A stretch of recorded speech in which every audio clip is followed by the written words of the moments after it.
Morning, Max. Looks like he's still connecting. Yeah.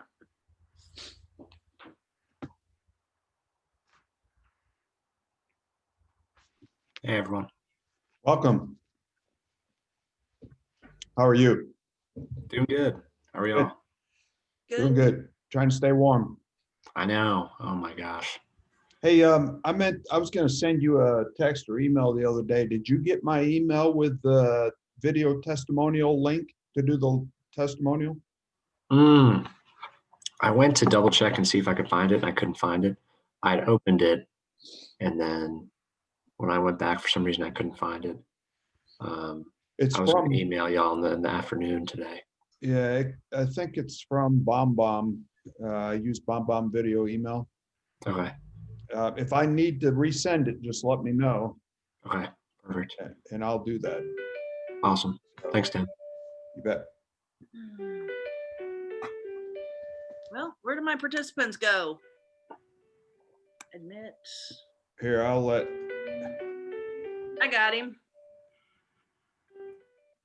I was just turning on that forward light, but I didn't want you to see me moving around and stuff. I've got I got me a new iPhone, and I'm trying to learn all this stuff. I'm getting extra notifications that I never had before. What a nice phone, though. Did you get the 12? I went big, you know, always believe in go big or stay at home. Yeah. So I got the 12 Pro Max, Oh, wow. which, you know, from all the talk, I thought it was a bigger phone. It's the same exact size as my 8 Plus that I had. Well, I got the So- 11 Pro Max when I switched, and it's about the same size. You know, the phone screen area is bigger because it's all glass and they took the home button out, but the physical outside dimension is the same size. That was the hardest thing for me to get used to, is no home button. I'm still struggling with that one. Or the fact that when I do pick it up, when I do something, I'll take a screenshot trying to, because you know, you don't take a screenshot the same way. So it does like the two buttons. Yep. Yeah, I have a little trouble with that. I have screenshots on my camera roll of just random whatever, phone calls. Now there's a good guy right there. He's got the first name of Tim. He's got to be a great guy. I don't know about that, Tim. Good day. Good day. How are you? Good. Thanks Good. for holding this meeting. You bet. Hopefully, we'll kick it off here in just a second. Hi, David. You can unmute yourself and say hello and turn on your video if you want, unless you're running around in your birthday suit. Then we don't want to see that, of course. But how are you, Dave? Did it come on? It did. Hey, all right. You No, are good. I've got my birthday suit on, see, but Cool. I put the jacket on because I was afraid There you that you might be Okay. able to see me. Cool. Hey, Dave, you might grab that curtain behind you and close it with that light coming into the camera. It's making your face pretty dark there. So, okay, we're going to go ahead and kick it off. We're still got some more folks coming, but I don't like to be late on these things because I know I value your time. I know you're busy and I'm busy as well. So we're going to go ahead and get it kicked off. Welcome, everybody. Hope everybody's staying warm and staying safe out there. Today is our monthly lunch and learn event, and some of you I know are new on this call, so just a little background. This started off as a physical meeting where we were meeting at restaurants, and the whole intent behind it was to network and build your buyers list, and then just do a live Q&A session with folks to answer any kind of questions that was on your mind and just go from there. It wasn't meant to be a formal presentation. You know, we can talk about anything you want to talk about, and and help you along the way with your real estate investing business. When COVID hit, I wanted to keep this going. So, because I know that all of you want to still keep working your business. So we're going to do a little bit of networking here as well. I try to do that on every call, but I want to make sure that I always do that, especially on this call, because that was part of the big reason for doing this. So you're welcome to go to the chat box and put your name, phone number, and the city you're in, and then tell us what your buying criteria is. So everybody on the call can continue growing your buyers list, identify what kind of deals you're looking for, whether it's single family, commercial, multifamily, and then what your buying criteria is. The big thing for us is we have to have cities or zip codes for our system. We use RealFlow for our buyers list and sending out deals, such as the one here in the background. You probably saw, if you're on our list, you should have seen an email yesterday, maybe one earlier in the week, about the property walkthrough that we're getting ready to do on Friday. But our system does require cities or zip codes in order to send deals to you. So be sure you put that in the chat box if you're looking for deals. So without any further ado, I'm gonna go ahead and kick it off. I have a couple things I want to address, but I'm gonna make sure you go first so I can answer all your questions and stuff today before I make my comment. So who wants to go first? Who's got a question or a comment or a deal, a problem they want to talk about here? Come on, somebody got to have some sort of questions. Anybody have any houses in work? Any deals in work at all? Hey, Dominic. How's it going, Tim? And the crew? Cool. Welcome. Pretty good. Yes, I got a project. I'm doing a joint venture down in Tyler, Texas. Anyway, making a long story short, on the appraisal company, I guess you got a bid out the appraisal, man. It was taking maybe 2 months for the appraisal. Well, back and forth. Anyway, we finally got that situated, so we're going to be starting rehabbing that one down in Tyler. Okay. Mentor of mine, so I'm going to be very hands-on with that. My first actual project, meet with the contractors, those things, being hands-on, doing a joint venture with him. Okay.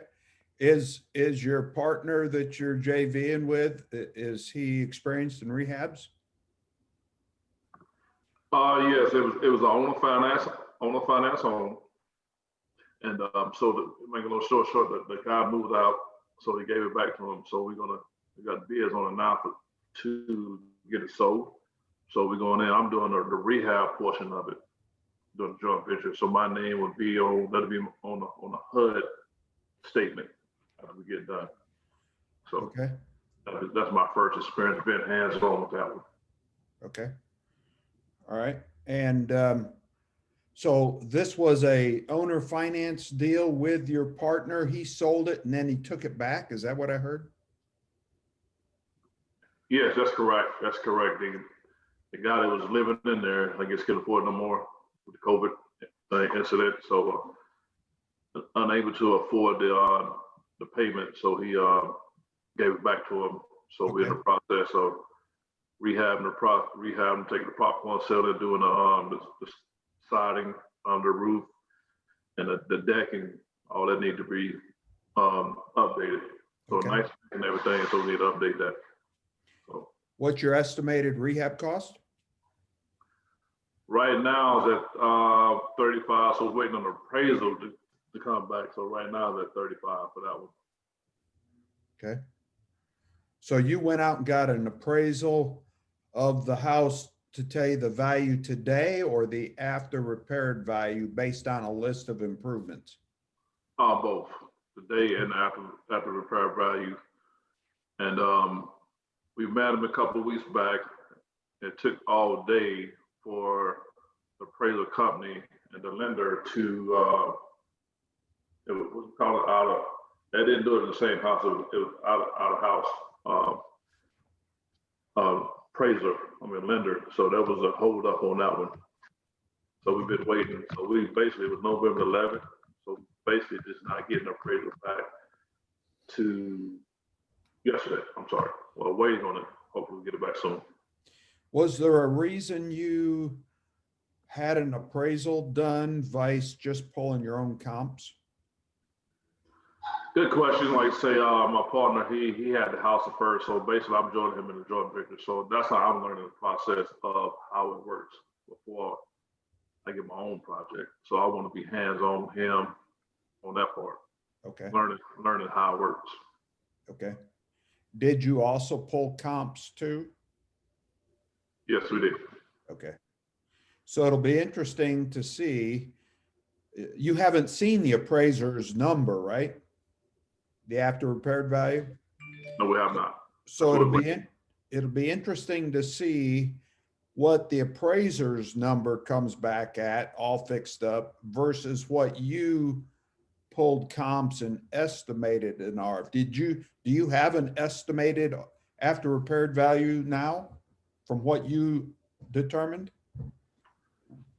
Yeah, my partner I don't have the numbers right here in front of me. So basically, like I said, I'm doing a joint venture on the rehab portion of it. Right. And we did 15% interest on the rehab portion of it. So I helped them out, I guess to draw the rehab portion of it to get some experience in that field. Okay. Was that a good thing to do? It all depends on how it works out, right? It's a good experience as long as it goes through like you want it to, and you get paid and you make some money, right? But yeah, I mean, there's different ways of doing it. But you're getting your feet wet, and I just, for everybody on the call, my suggestion is, be careful with partnerships. Make sure you know who you're dealing with. Make sure that you vet them carefully, and everything that you do, make sure you do it in writing. What have you agreed to do? Don't just go in and shake hands and say, yeah, I'm gonna split this with you 50% or whatever, but you need to spell it out clearly in black and white, because people have a bad memory. People quickly forget, what was agreed to and so forth. So it's always best to just make it in clear, plain language, black and white, what you've agreed to in that partnership. So I would stay away from verbal stuff, because that's not easy. In a court of law, you're going to have a problem if something ever happens. Yes, sir, we did. We got everything, right, the contract and everything. I got the real estate attorney that looked over everything. So Good. The check boxes. Good. So, Cool. What else? Who's got something, another question, a deal, anything at all? Tim, I just had a kind of a general question, since I'm still relatively new to real estate investing into Dallas-Fort Worth. Where do you and others see the population growth in the area? Is it northward, south, west, east? Any hot pockets that people are moving to? So Texas in general is growing, but certainly the north side of Dallas-Fort Worth is blowing up. I know north of Fort Worth is really blowing up, but if you come west, I'm in Weatherford. Where are you at, Tim? San Francisco. You're okay. But you're coming, right? No. Okay. No, I somebody told me they were moving here soon, so I was thinking it was you. But I'm on the west side. I'm in Weatherford, which is about 20 to 30 minutes west of Fort Worth.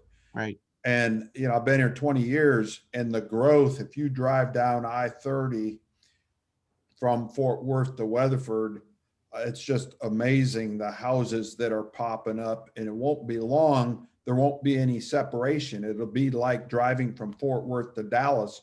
There is no separation between the two cities. You know, going west is exploding, but so is north. You're going up 35W north of Fort Worth, man, the construction is just unbelievable everywhere. I So, see. and then you have, you know, over in the Plano, Frisco area where the new Toyota plant moved in, and Fannie Mae, and I don't know if there's any other big businesses over there. Dominique, are you aware of any other big ones over there besides those? Yes, sir.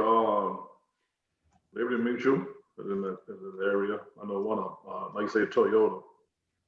And Frisco area, like I say, is north of Plano, and it's called a $6 billion mile. Basically, everything is moving this way. Like I live in McKinney, anything north of, I guess, you could say 635 if you want to Google it. Yeah. The one to the one San Rayburn, if you want to Google that, I know you're in San Francisco. Everything is moving this way. Yep. That is, it's crazy. Just Thank all you. of the Dallas Fort Worth area, and especially on the north side, is exploding. So it's huge. So I should buy a house right next to you, Tim. Is that what you're saying? You No, could, I'm kidding. you could, Thank you. but there's certainly a lot of choices to choose from because there's a ton of new construction going up. All before long, Fort Worth and Weatherford will be tied together. I mean, it's just blowing up. Okay, good to know. Thank you. You bet. Who else? Tim, I was going to suggest something to Tim. Sure. Yes, sir. Thank you. The Dallas Morning News has a real estate newsletter, comes out once a week, and it highlights everything that's going on in a 7-county area. Now, you won't be able to read it all. You'll just be able to read the headlights, unless you want to subscribe to it. But it would be free to you. Just go Dallas Morning News newsletter, real estate, and at least you can get the headlines as to what Awesome. companies are moving in. Thank you. Mhm. I will definitely do that. Thank you so much for that tip.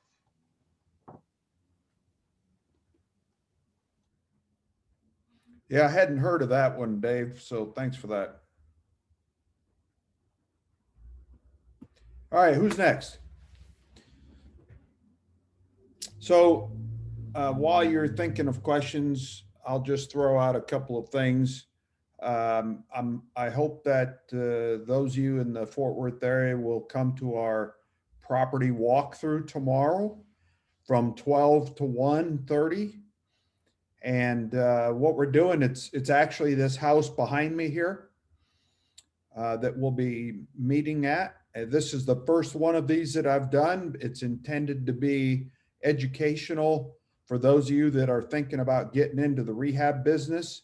This is a house I just bought, it'd be 2 weeks ago tomorrow.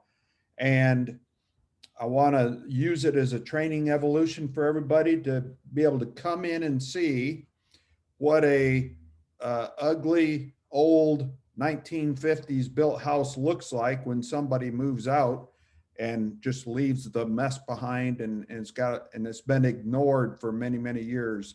So you can see where we're starting from and what our plan is moving forward. We already have architectural drawings done that we'll have one available to review and talk about.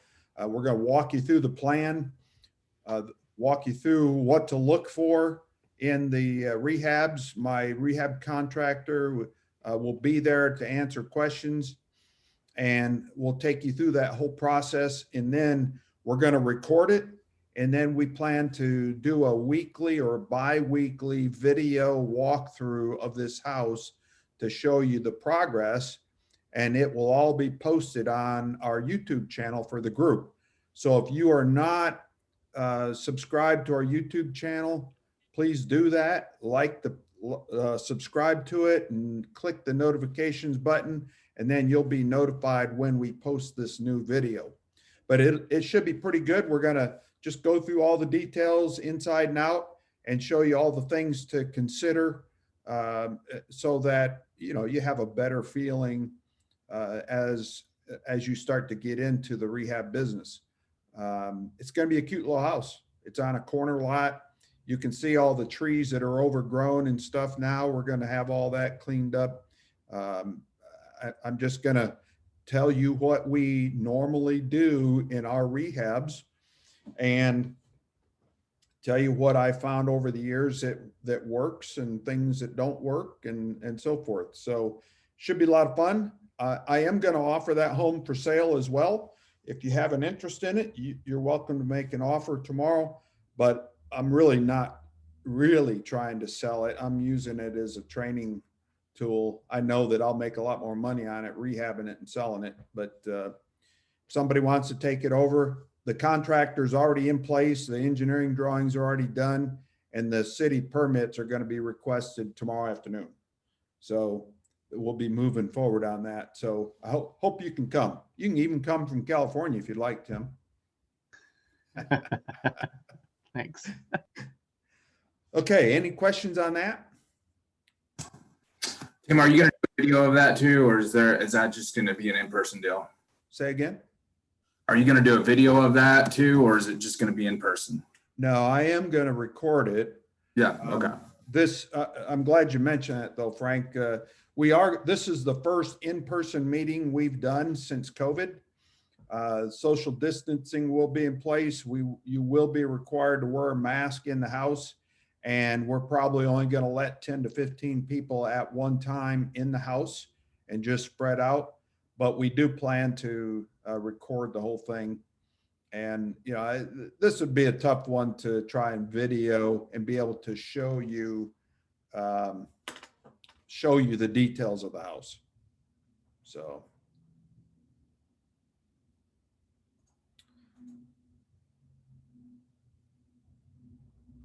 Tim, how did you find that house? Was it through a website or direct mail? Do you happen to know? I do. One second. So this particular deal is a referral. And I was driving down the road through the subdivision I live in, and one of the roofing contractors that lives in our subdivision kind of flagged me over and kind of pushed me off the road.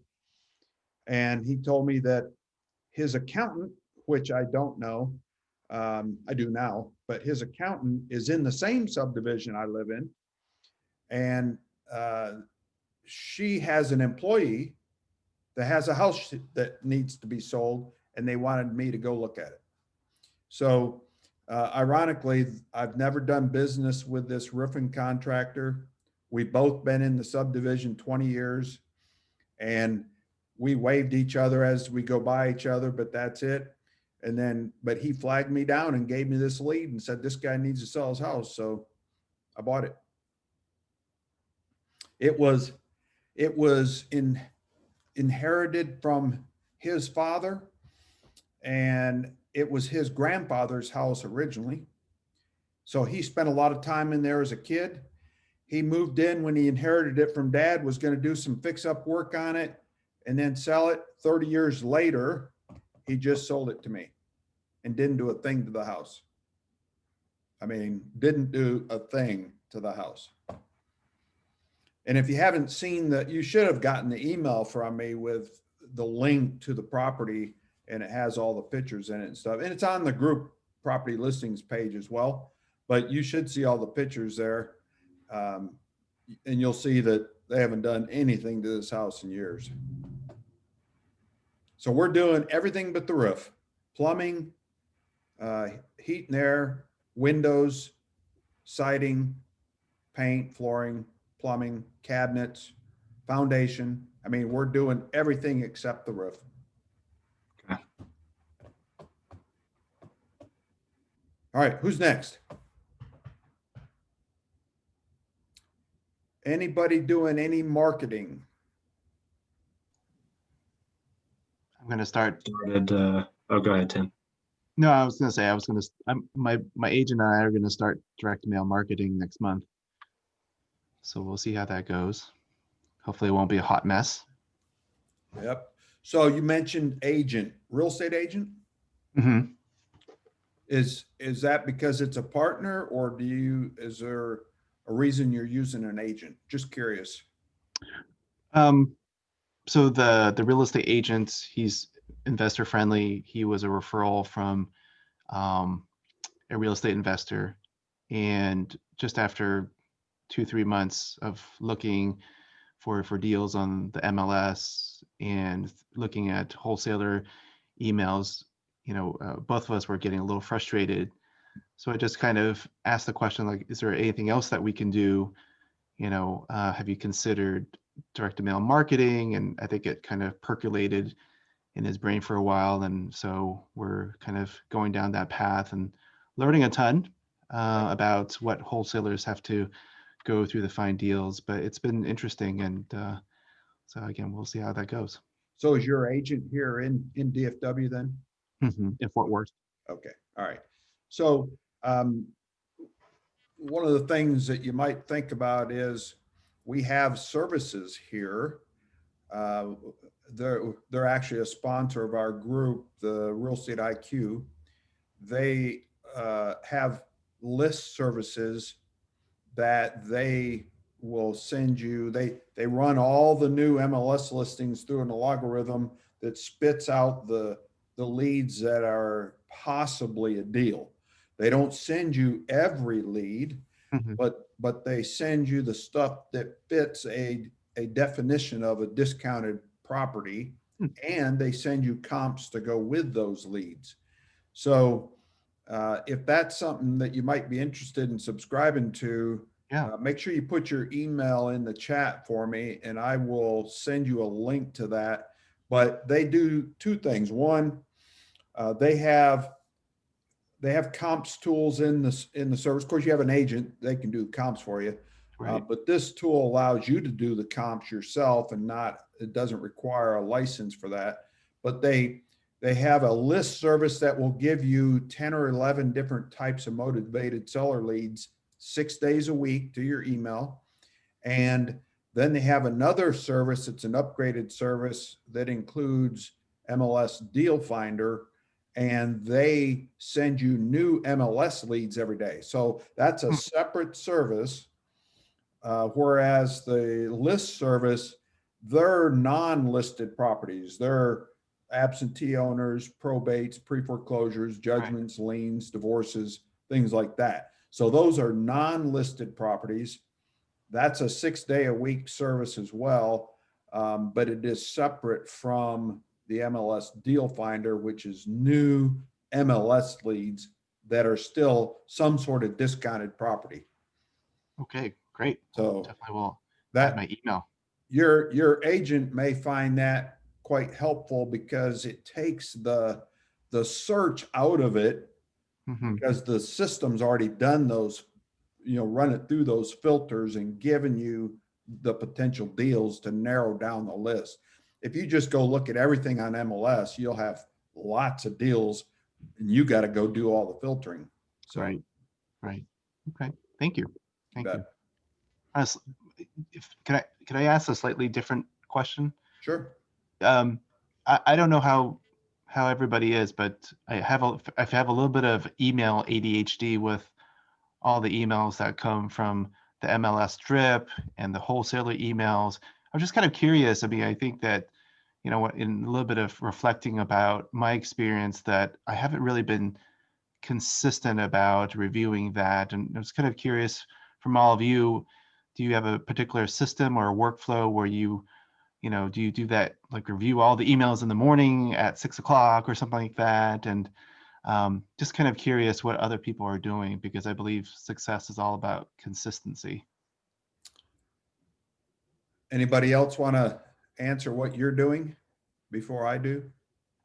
I go through all my emails in the morning before I get started on anything, and then again at the end of the day before I leave.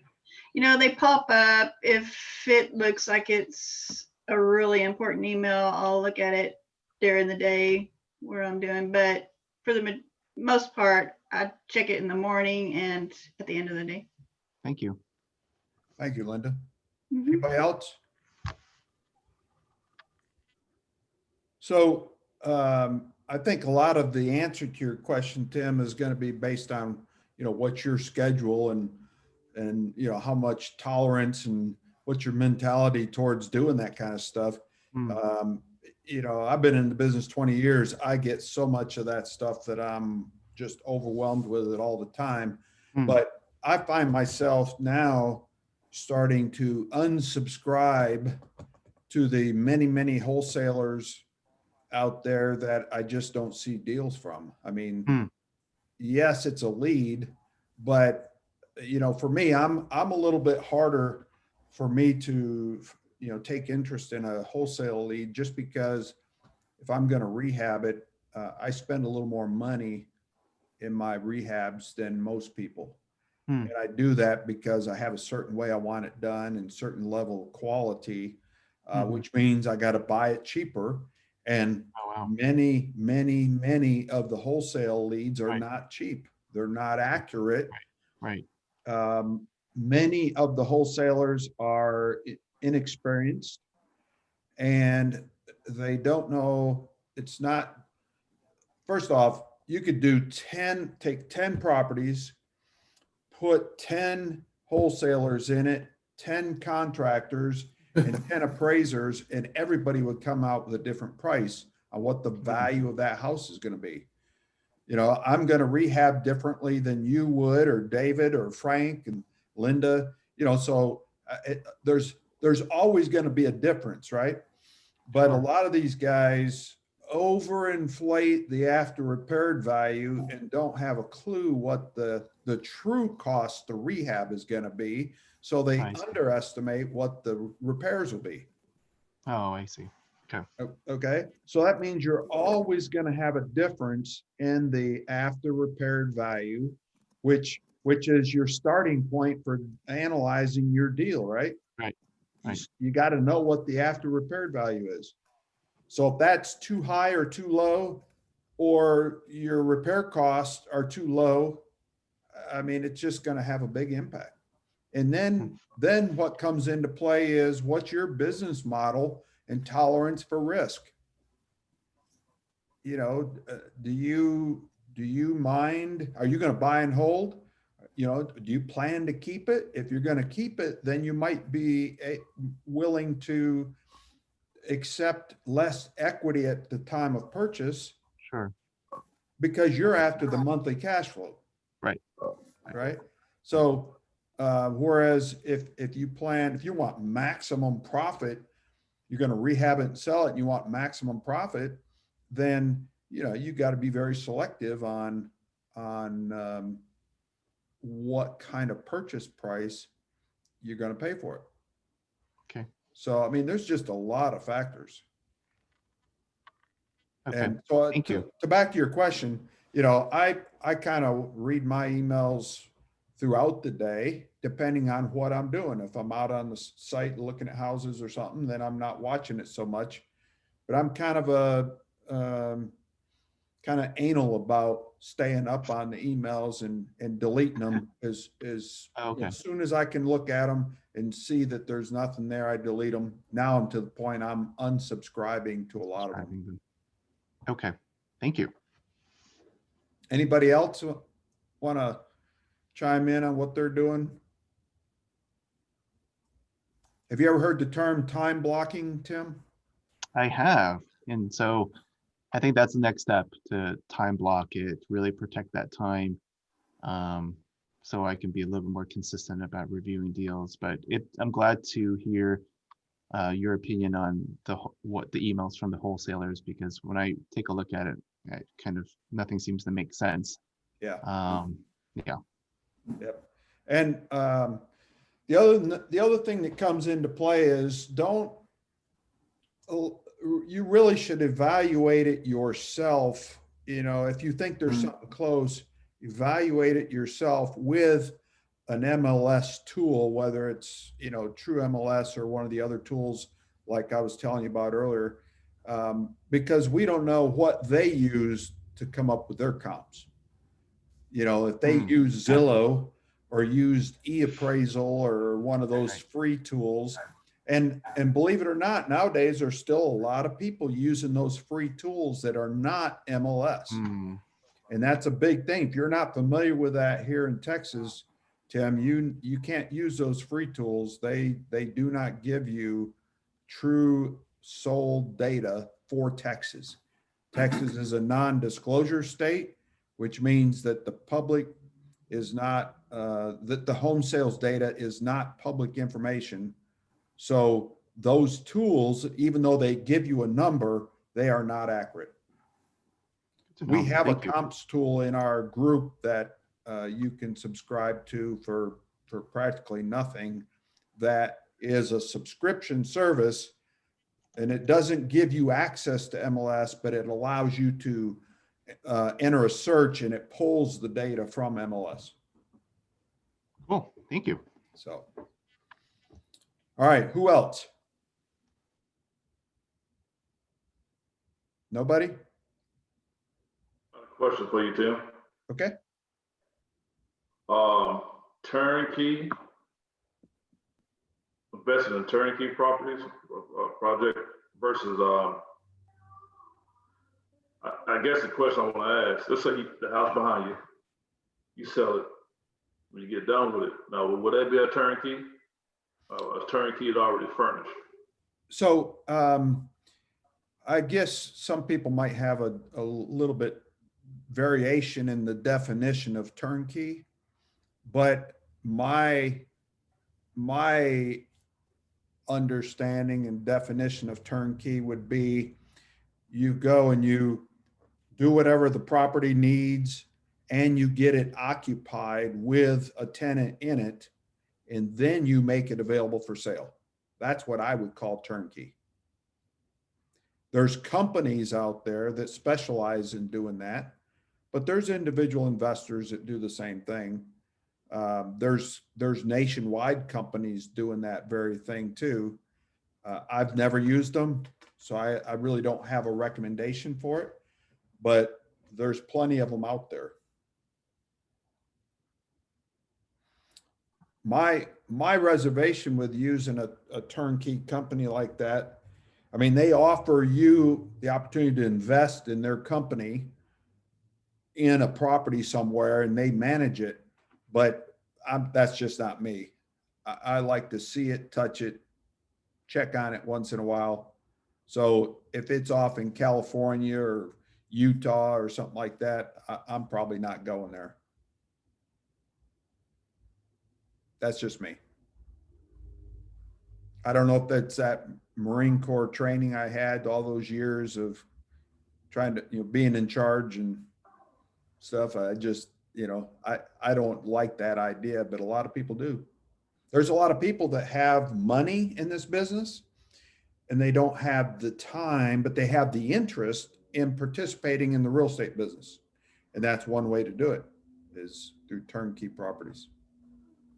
As a new investor, what would you recommend the radius, mileage, hours of your first property? Like 40 miles, hour? Like you say, I'm a touchy-feely guy too. I don't believe it. I got to see it, touch it, kick it, whatever, make sure it's sturdy. As a new investor, at the beginning, I know I want to manage my own property at the beginning. Good idea. As I grow, and we'll see. So that's a very good question. I'm glad you brought it up, Dominic. So I don't know if you've ever heard this term, farm area, but your farm area is that exactly what you're asking. What is that area that is comfortable, is easy to get to, is convenient for you to get to on a daily basis or whatever frequency you want, where you can go into that neighborhood and learn to master that neighborhood. You can drive down the road and say, I know that house is going to sell fixed up $150 a square foot, and I'll have it sold in 10 days. You want to pick that farm area that's convenient for you, that the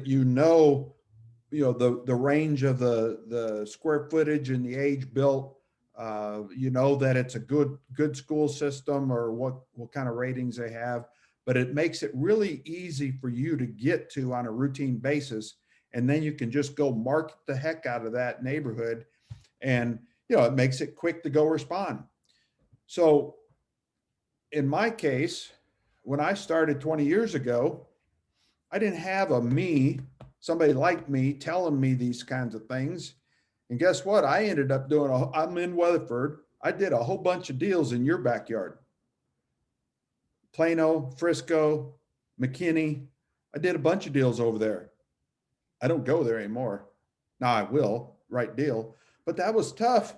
Coming from Weatherford to Plano and McKinney, you're talking about an hour and a half on a good day. And it's just too much wasted time for me with, too much windshield time, road rage, construction. I'm just not doing it anymore. Now I will partner with people. I will come there for the right deal. I just don't use it as my farm area. Okay. Now my farm area is Tarrant and Parker County. But for somebody new starting out, I would say try and go maybe 5-mile radius around you. See what that does for you on the map. See how many homes that is, how many neighborhoods that is. Is that a good range for you? If it's not quite, if you see it on the map and it looks like, well, if I go 2 more miles or another mile, it draws in this other, 300, 500 homes in it, then, and that's still a good area for you, then consider making that the farm area. I do recommend highly that you start with that farm area to begin with. Learn to master that before you start expanding out and going all over the Metroplex. It's too hard. You can't learn the values and the style of homes. And, you just become more familiar if you focus on that farm area for a while where you really have got it understood. And it inside and out, you'll be a lot better off. You can start adding on, and I say the same thing with other types of business, other types of deals in this business. Start with something you really are comfortable with, whether that's wholesaling, whether that rehabbing's a place I don't really recommend most people start with, because it takes some learning that. But if you're comfortable with it and you have the funding for it and you know who you can go to get questions answered, then that's fine. But what I'm saying is don't try and do wholesaling, rehabs, subject twos, and owner finance all at the same time, and then commercial too, because you're not going to be a master of any of it, if that makes sense. Really master the area you start in, then you can start adding things to it. You've heard the old saying, how do you eat the elephant? One bite at a time, right? So take that one bite, pick your farm area, learn to master it, whether you're doing subject to deals or wholesales or rehabs, and then start adding on other pieces of the business. A lot of people start in single family homes and then move up into commercial and multifamily. I tried doing it all. I had to quit doing it because it was impacting my single family home business. I didn't have somebody like me, a REI Group, help me through that thought process. I didn't meet a local REI Group here in Fort Worth until I was already 2 or 3 years in the business. I wish I would have. I sure appreciate that. I need to hear that. Like you say, folks in the area, dominate that area first, or that subject first, then expand out. Yep. I appreciate that. I feel like I was running in the mud for a while. Yep. Just really back off, pick that area. It's good. It might take you a little time to really fine tune what that farm area is, but figure it out, spend some time on it. It's worth it once you figure that out. The other thing you want to do is related to that is every time you go somewhere, take a different route. You're going to church, you're going to school, you're going to work, you're going to Walmart. don't take the straight path. You know, take a different route, drive those neighborhoods. It's going to help you understand that farm area. What's going on there at 7 o'clock in the morning versus noontime versus 7 o'clock at night or 10 o'clock at night, you know, may tell you a whole lot about where you want to be and where you don't want to be.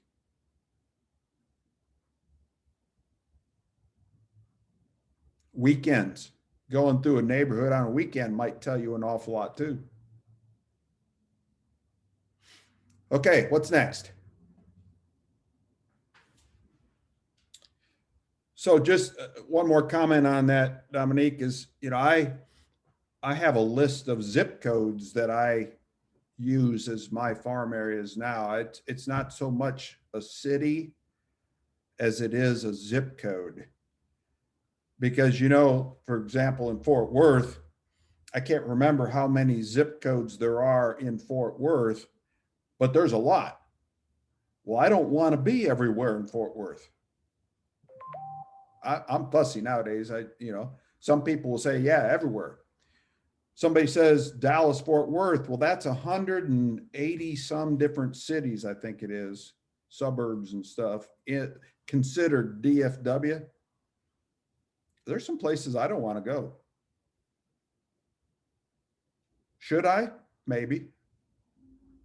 But that's just me. That's what I've chosen to do in my business. And that's the thing for you, is you got to figure out what your business model is and decide where you want to be, where you don't want to be. You know, for the women on the call, be real careful on what areas you pick and the time of day that you go.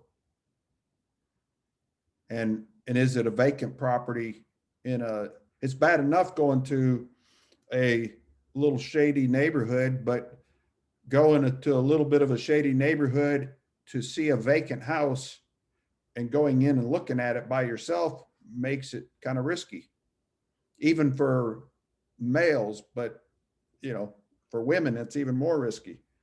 So I recommend you go with a partner. Certainly don't go after dark. So, all right, what's next?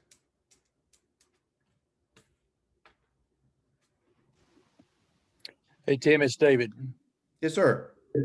I've got just a general rehab question. Okay. What is the price per square foot for a total rehab? Is there such a thing? No. And the reason there's not is, you know, you can, if you get a rehab contractor that you're doing a lot of business with, you can start narrowing down to a semi-close ballpark range of cost per square foot. But all these years I've been doing this, I've been working on that, trying to figure that out. But are you doing windows? Are you doing an HVAC system? Are you doing a roof, a foundation, you know, flooring, paint, cabinets? I mean, there's so many variables that it's just impossible to really get an accurate number of what that cost is going to be. I mean, when you start taking things in and out of the equation, such as a roof, that's a high dollar piece. A foundation repair, that's a high dollar piece. Windows, HVAC system, a whole system, those are very high dollar pieces to a rehab. And then, you know, is it a 1,000 square foot house? Is it 3,500 square foot house? I mean, all those things come into play. And, you know, the other thing that makes a big difference, is it a 1-story or is it 2-story? You know, the cost per square foot of painting a single story is much cheaper than it is to paint a 2-story or a 3-story, you know? So those costs really get expensive. Same with the roof. Doing a roof on a 2-story house is more expensive than a roof on a 1-story. It's just really hard to get that average. I will tell you that, and then you have material cost increases, which we are going through right now. If you're not aware of it,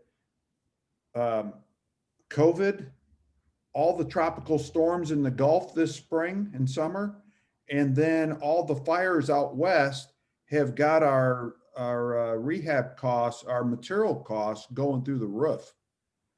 All that stuff has just had a huge increase on plywood, roof decking, cedar.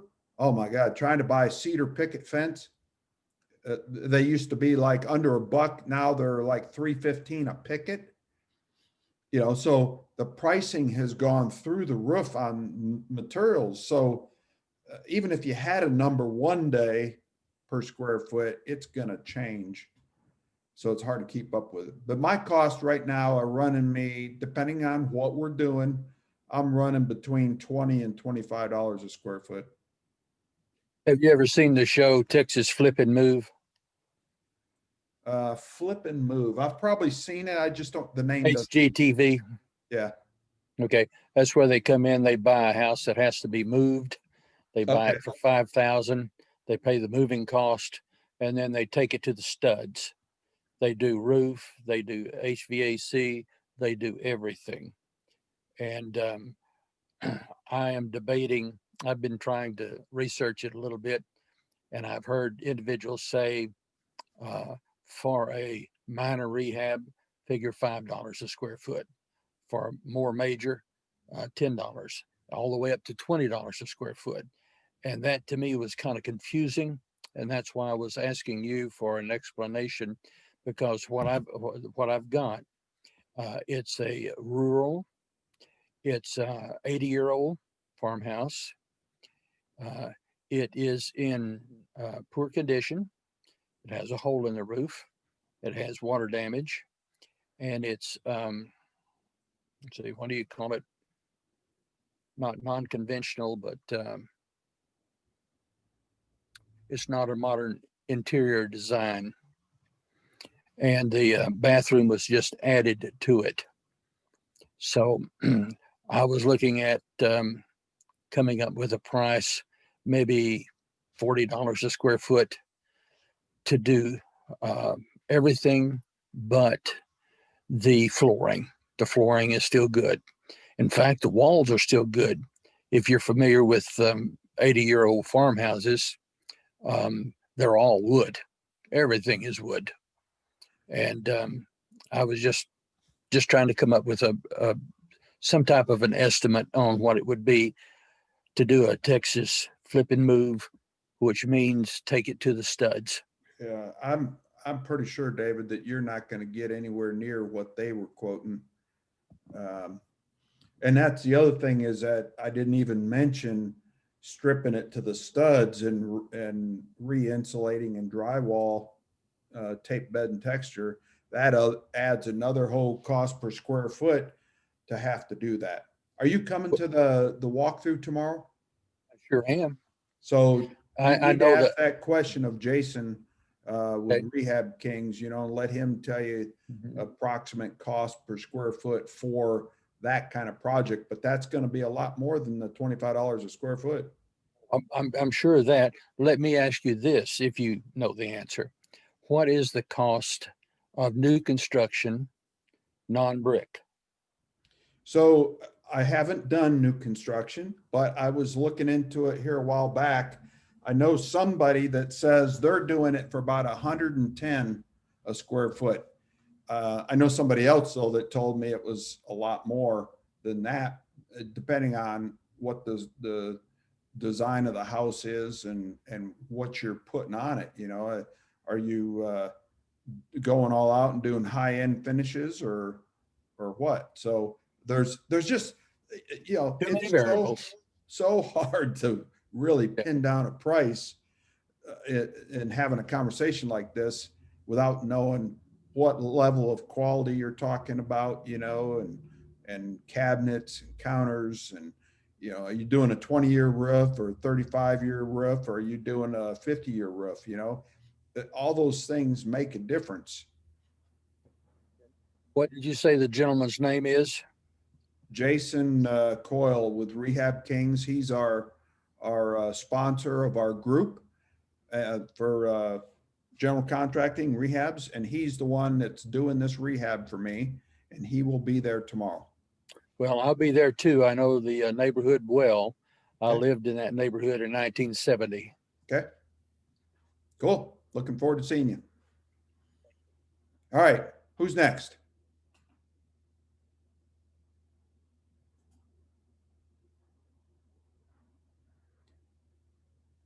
Nobody? So a little bit about a couple things coming up here before we wrap it up. What did I just do? We are in work with getting a couple good events set up for you. I'm trying to share my screen here.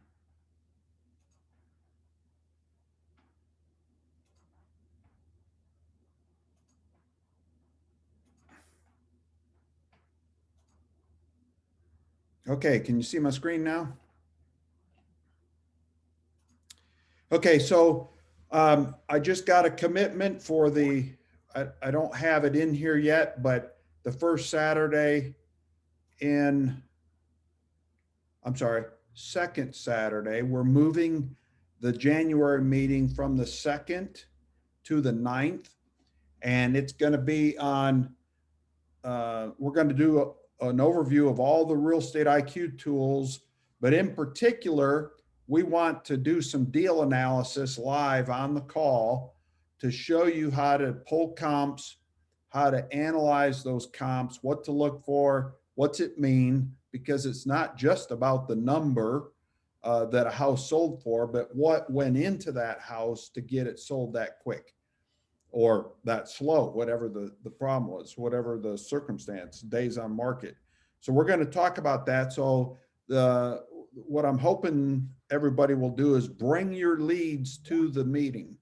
We want to be able to take your leads and analyze them live on the call and help you determine the ARV to give you a comfort level that you know how to do it.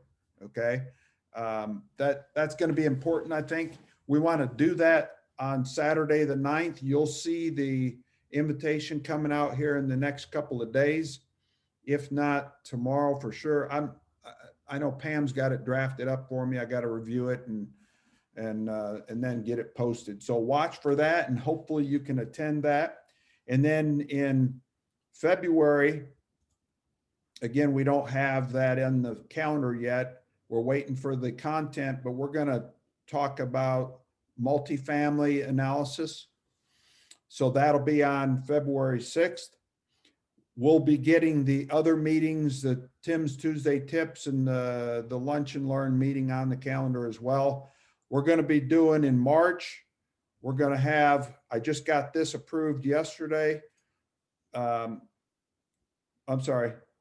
In March, first off, we have a Texas TREC contract class, how to review and fill out properly the Texas real estate contract for investors, and all of the outs that you have, all the escape clauses, all the things to be aware of, so that if you submit an offer on a house and you're the buyer and your seller doesn't perform, how can you get out of that contract legally and get your money back, which is very important. You want to know how to do that. Same thing if you're on the other side. If you're the buyer and you submit a contract and the seller doesn't comply with the contract, where's your out clauses at? How do you get out of that contract and know that you get your money back? So very important class. Unfortunately, we can't get it done until the 6th of March. But also, yesterday I got approved on 11 March. We're going to do a workshop with Equity Trust on how to use self-directed IRAs in your real estate investing business. You can buy houses with your IRA as well as lend money all tax-free in your IRA, which is a very powerful tool when you can start buying, selling houses and having rental properties that are tax-free income, right? So very, very important class. I've been a member of Equity Trust for many, many years and done quite a few deals using my IRA, which really helps tremendously in your cash flow and stuff, and setting yourself up for retirement. Very powerful tool. So that's as far as we've got for the first of the beginning of 2021. But just keep an eye on your calendar. You'll see the announcements coming out to show what we're planning and what each event is. I will also be doing planning another subject to class for those of you that are interested in buying houses and taking over the mortgages. Then that's a very powerful way. If you're new in the business, there's a lot of speculation that in 2021, 2022, there's going to be a lot of foreclosures taking place because of COVID. And the foreclosure moratorium is scheduled to be lifted on 31 December of this year. So we anticipate a lot of people, losing their homes or looking for solutions to prevent losing their home and protecting their credit. And that's what we've been preparing for months, because we really think that's going to happen. So that, to me, and that's how I kind of grew up in the business, is buying houses subject to instead of wholesaling. I learned how to take over those mortgages and leverage other people's money and keep my money in my pocket and protect my credit. That's why I have an 838 credit score. I don't use my credit for business. So subject to properties are one of the ways of doing that. So you'll see an announcement of that event coming up again. I also do, a periodic real flow class, which I'm a big believer in real flow to investor CRM. And I've been using it for 11 years this year. So been with it a long time. So anyhow, thank you for everybody that did contribute to the Marine Corps Toys for Tots the last couple of months. The kids really needed that. I don't know what the total numbers were, but they had a great event, as they always do. But thank you if you contributed to that. And then sign up for these events. Is anybody having trouble with understanding the emails for joining these events and the Zoom link? I know it gets kind of confusing. I've been trying to clarify what to do with regards to registering with Zoom and adding the Zoom appointment to your calendars and stuff. And then some people are registering a second and third time for this event, which is okay, but I'm just trying to clarify and trying to fix it if I can, to make it clear to people. You only have to register. It's a two-step registration. You have to register with the group first, then you get the Zoom link and you register with Zoom. And that email, as soon as you register, you should be able to add it to your calendar, and then you're done. You just use the link that's in your calendar. But some people are still registering on the Zoom link 2 and 3 times, which is okay as long as you get here, but I'm trying to clean up the confusion, clarify it if I can. Does the instructions tell you enough about what to do? Anybody have any recommendations?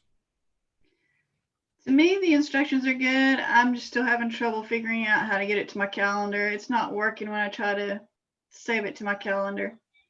And But I think that's on my end. which calendar are you using, Linda? Outlook. And when you click on the Save to Outlook icon in the bottom of the calendar page, that doesn't. No, it just sends it to the last file folder that I was in. So when you click on, can you see my screen still? Yeah. So when you click there on Outlook, are you getting this file here? Does No. it downloads as an attachment? Yeah. If I am, I'm not seeing it. So it should come to you like this as an attachment. The big key here is knowing where you're sending it. So I recommend putting it on your desktop so that all you have to do is go click on it. And then, so you save it. And then are you on a PC? Yes. So does it show you the little file right here in the bottom left corner when you save Yes. it? So then Not- you should be able to just double click on that and it should open it up so you can save it right on your calendar. Okay. Okay. Now I say should do that. You know, if it's not, then maybe we can take it offline. We can try and help you, but that is what it should do. Okay. Okay. All right. I don't really have anything else. Does anybody have any last minute, oh, by the ways?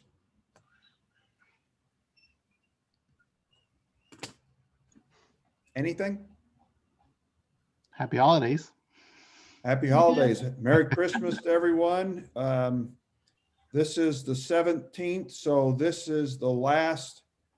I say that, I don't think I have any other appointment. No, there's no other training plan between now and the end of the year. So the next event is going to be on 9 January. So look forward to seeing you. Stay safe, be healthy out there. I don't know what everybody's doing, but you know, you certainly don't want to have anybody become casualties of COVID. There's so much going on out there and stuff. So just be safe, do what you got to do, enjoy the time with family. We're staying home. Our kids and grandkids are here local. My mother is in Florida, but she understands we can't come there. So we might do a Zoom Christmas. I'm tired of Zoom though. Yeah. Anybody else? Nope. I'll see you tomorrow. Okay, That's at 12 o'clock, 12:30? 12 o'clock. I might try to get down there. We, it'll be a good event for you, Dominique, if you can make it. I know it's a bit of a haul for you, but it'll be good. We have quite a crowd that's registered. Whether they show up or not is a different story, but it should be a good event where you get a chance to see firsthand. You know, we haven't touched this house. I bought it, put a lockbox on it, and we've got engineering drawings come back already on the floor plan and stuff, and we've already approved them. So we're taking it from a 2-1.5 with a 2-car garage. We're going to make it a 3-1. It's an awkward layout today with a half bathroom next to a big open room, and you'll see it. You can see it in the pictures, but you'll see it tomorrow. And it's just awkward to where this half bathroom is and have this big room on the back of the house that's really not used for anything. So we're going to take that half bath out and we're going to make that a 3rd bedroom, which really makes the house more marketable rather than a 2-1.5. So it's going to be a nice house with a 3-bedroom, 1-bath, 2-car garage. And it's a cute little house as far as the style of it goes. So once we get it all done, it'll be sharp. All right, appreciate it. All righty. Well, I'm gonna let everybody go then. Have a great day. I would suggest continuing with your marketing over the holidays. You know, this is something that a lot of people kind of ignore. They drop their pack and take a break on the holidays. But think about it like this. You're going to have a little bit more of a captive audience over the holidays. People are going to be home and not working as much. So if you're sending your direct mail pieces and your emails and so forth, social medias and stuff out to those sellers that are in need of help, I really believe that people, as we get closer to 31 December, people are going to start looking more seriously at how are they going to solve their defaulted mortgage payments and their rent. So if you start marketing to those folks now, you may see some activity over the holidays that, or certainly on the first of the year, that you may not have gotten if you drop your pack and don't market over the holidays. So you might want to consider starting your direct mail campaign so that people are getting the stuff in the mail while they're home on vacation. So, all righty. Well, I'm gonna let you go. Good seeing everybody. Be safe out there. Merry Christmas. Thank you. Thank you. Have a great day. Bye-bye. See you tomorrow.